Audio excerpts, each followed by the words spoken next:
Hey guys, it's History Behind the Warrior, and in celebration of the Black Manta leak, here are the top 5 things you probably didn't know about Black Manta. For this list, I'll be taking influence from the New 52, as well as all of the original stuff when DC Comics had started, so there will be some crazy and kind of weird stuff here. Now at number 5, his feud with Aquaman. This one's going to be quite obvious, but there's a lot more going on here than just some little squabble. You see, when we go quite far back, Black Manta had been given the contract to track down Aquaman and draw out some of his blood, so it could be used. Nothing really that personal. Now when he located Aquaman and went head to head with him, Aquaman's father was around at the time, and his father had suffered a heart attack because of his conflict with Black Manta and did die. Now Arthur is unlike most superheroes in the sense that he will kill someone if he feels like he's justified to do so. Remember, he's from Atlantis and their laws are very old, so he abides by them in the sense that it goes eye for an eye. So he tracked down Black Manta and killed him, but he couldn't be any more wrong. You see, he didn't really know the man under the helmet, so Arthur kind of tracked down and assumed what the person had looked like, and the person did sound very similar, but it turns out the person that Arthur had killed wasn't in fact Black Manta, but his father. So ever since then, the two have been in a blood feud, with neither of the sides really backing down when they start fighting each other. Number 4, he used to be autistic. As a very young child, Black Manta suffered from severe autism, and it was to the point where he only felt comfort within cold water.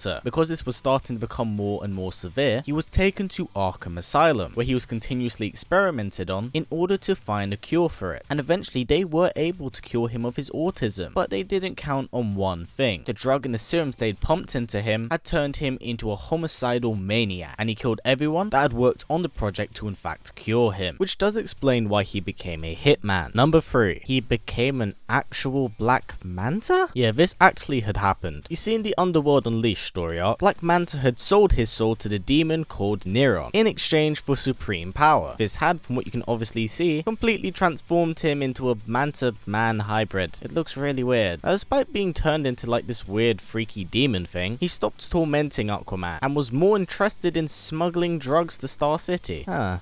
That's weird. Now later on, he'd be reverted back to his human form from the assistance of Aquaman and the Lady of the Lake, luckily turning him back into the crazy sociopath we've all come to know and love. And I'm honestly very happy they dropped this, because that man-to-man hybrid looks really dumb. Number 2, Black Manta sucks as a dad. You see, at some point, Black Manta had slept with an Atlantean and they had a child by the name of Jackson Hyde, also known as Cal Duran. But to make this easier, I'm just going to refer to him as Cal. Now Cal lived a very quiet life and was somewhat a bit aware of his heritage. You see, he grew up with a foster family and wasn't actually aware of his ties to Black Manta or really Atlantean. He only really saw these characteristics when he got into water or stepped out into rain. Now Black Manta, the lovely father figure he is, learned about his son's existence and thought, wow, let me go meet my son and his foster family so I can kill all of them. That's how I want to meet someone in my family. Mass murder brings the family together. Just ask Frank Castle. Too soon? Now when he went to go kill his son, he was successful in killing the foster father, but wasn't successful in actually killing Cal, as Aquaman had appeared there and defeated him, later imprisoning him in the Bermuda Triangle. Now at number 1, we have the most heinous act he's ever done. He killed Aquaman's child. I'm not kidding, he actually did that. How did he do it? Suffocation. That's pretty messed up, even by comic book standards. That's pretty messed up. How did this happen? Well, Black Manta created an assault on Atlantis, one that would eradicate all beings in there so he could take the dome for himself, and quoting him by the way, his people,